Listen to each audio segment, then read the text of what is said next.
ऐसा कूड़े के ढेर सफाई के टेंडर की वजह से कहीं पर भी नहीं रोका हुआ काम, क्योंकि जो पहले की वैकल्पिक व्यवस्था थी उसके द्वारा सफाई कराई जा रही है। और कूड़े के जो टेंडर हैं पूरे हरियाणा के डोर टू डोर के काफ़ी खुलते जा रहे हैं, और अगले 2 महीने के अंदर सारे के सारे टेंडर खुलकर अलॉट भी हो जाएंगे। और मैक्सिमम 2 महीने में, बाकी तो मैक्सिमम इसी महीने के अंदर होने हैं। और सफाई व्यवस्था पहले से बेहतर होगी और बेटर होने के पूरा प्रयास हम लोगों का तो है। अभी पुरानी एजेंसी संभाल रही है वो जो टेंडर। जहाँ जहाँ नहीं हुआ पुरानी एजेंसी, कोई भी ऐसा काम नहीं है कि जहाँ पर काम खत्म हो गया और उनको बिल्कुल ही काम ना करने के लिए मना कर दिया गया हो, ऐसी कोई व्यवस्था नहीं है। पिछले दिनों ऐसी तस्वीरें भी आई थी कि डोर टू डोर कचरा कलेक्शन मामले में जो लापरवाही आई थी, उस मामले में 160 से ज़्यादा कर्मचारी अधिकारियों को नोटिस भी इशू किए गए। देखिए, एक तो एक नियमित प्रक्रिया है। अगर कोई अधिकारी काम ठीक नहीं करेगा, उसे नोटिस इशू होगा, उसकी चार्जशीट भी की जाएगी, सस्पेंशन भी होगा। लेकिन जो अच्छा काम करेगा, एक जो नई बात नायब सैनी सरकार के अंदर आप लोगों को देखने को मिलेगी, जो अधिकारी अच्छा काम करेगा उसे शाबाशी और पारितोषिक भी दिया जाए। एक पिछले दिनों जो कार्रवाई हुई रेवेन्यू अधिकारियों के ऊपर, और आपने कहा कि फेजेस के अंदर ये कार्रवाई होगी, तो अब कुछ कार्रवाई तो हुई थी एक दो लोगों के ऊपर, कुछ और लाइन में है। देखिए, जो रिपोर्ट्स नीचे से बनकर आई है, सब ये एक रेगुलर सरकार का तंत्र है, लोगों को, अफसरों को, सभी को फॉलोअप करता रहता है।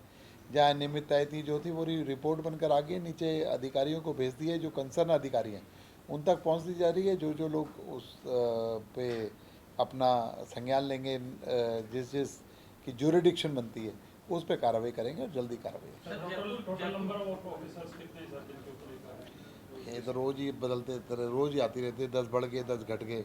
जिन पर होगी उसे हटा दिया लिस्ट में से, 10 लोग आगे।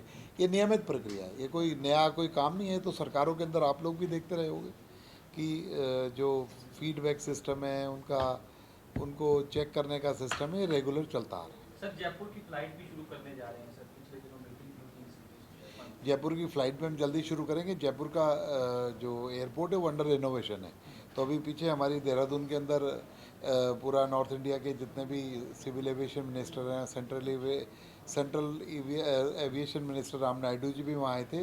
वहाँ पे राजस्थान से भी सिविल एविएशन मिनिस्टर आए थे, तो बात हुई थी। वो जैसे ही वहाँ का एयरपोर्ट अंडर रिनोवेशन ख़त्म हो जाएगा, काम पूरा हो जाएगा, जल्दी हम शुरू करेंगे। एयर टैक्सी को लेकर भी सर कोई?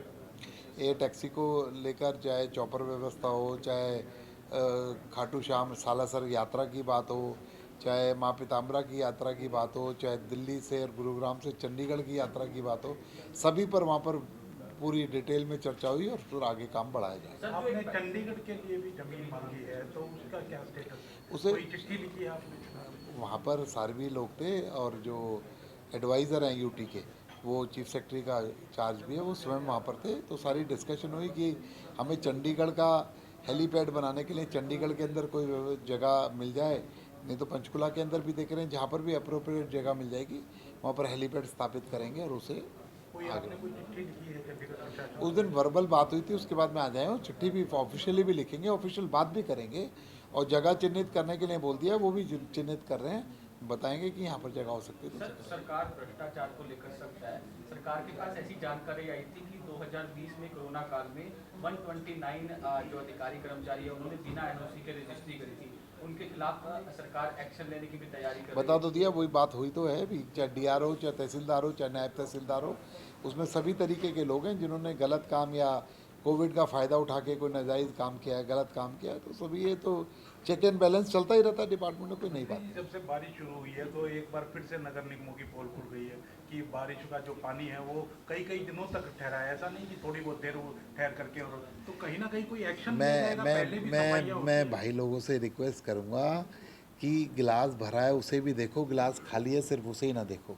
पहले से ज़्यादा, क्योंकि पिछले 2-2.5 महीने से, चाहे मुख्यमंत्री जी हों, चाहे इरिगेशन डिपार्टमेंट हो, चाहे पीडब्ल्यूडी डिपार्टमेंट हो, चाहे नगर निकाय का विभाग हो, सभी लोग चुस्त दुरुस्ती से नालों की सफाई करने का काम, कम से कम पानी भरे। और ये नेचुरल क्लाइमेट है, एक साथ में जब इतनी बारिश होगी, आप सोचो कि जो डिज़ाइन पूरे रोड्स या जो ड्रेनेज सिस्टम है वो पूरे साल के लिए क्या हो, एक बार में ही तिगना चौगना जाए तो घंटे 2 घंटे तो अव्यवस्था रहेगी। ये तो नेचुरल सी बात है। इसी को कैमरा ले लेके दिखाते रहो तो ठीक है, लेकिन कितनी जल्दी पानी चला गया, किस तरीके की व्यवस्था है, कितनी देर खड़ा रहना, थोड़ा उस पर भी ध्यान दो। आप लोग भी हमारा पार्ट हो, लोकतंत्र का चौथा स्तंभ हो, तो थोड़ा बैलेंस करके सर रखें। एसवाईएल को लेकर आज बैठक होने जा रही है। हालांकि सुप्रीम कोर्ट कई बार पंजाब को फटकार भी लगा चुका है कि जो हरियाणा के हक का पानी मिलना चाहिए, नहर का निर्माण होना चाहिए, लेकिन उसके बावजूद भी पंजाब अपने अड़ियल रवैये पर कायम है। आज बैठक होने जा रही देखिए, है। माननीय सुप्रीम कोर्ट सबसे बड़ा जो है न्याय का केंद्र है, और जो उसके आदेश और जो पहले ही डिवीज़न हुआ है पानी का, तो वो कैसे रोक सकते हैं, कितने दिन वो कर सकते हैं। इस तरीके की बात करेंगे तो न्यायपालिका है, केंद्र सरकार है, हरियाणा सरकार का तंत्र है जो कि कोर्ट के ऑर्डर को पालन कराने का काम करेगा। तो पानी जो हरियाणा का है वो मिलेगा, और ये एसेंशियल चीज़ है, उसे कोई रोक नहीं सकते। और हमारा जो डिवीज़न है पूरे केंद्रीय सरकार के तौर पर हो रखा है।